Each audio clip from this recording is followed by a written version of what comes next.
Tired of your Epic Games library looking like a digital jungle where you can't find that game you know you installed? Let's tame that beast. First things first, make sure you have the Epic Games launcher open if it's not already running. Go ahead and double-click the icon on your desktop or find it in your Start menu.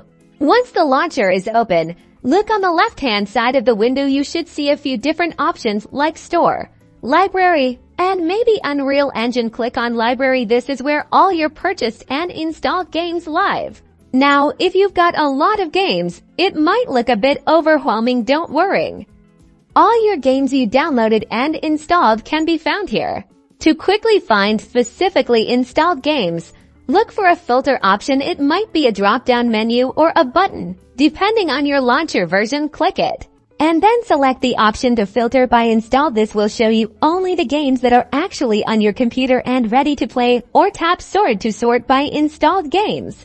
Once you have filtered your library to show just those installed games, simply find the game you're looking for, hover your mouse over the games tile, and you should see a launch button appear. Click that launch button, and your game will start up. Happy gaming, and may your libraries forever be organized and your games ever played.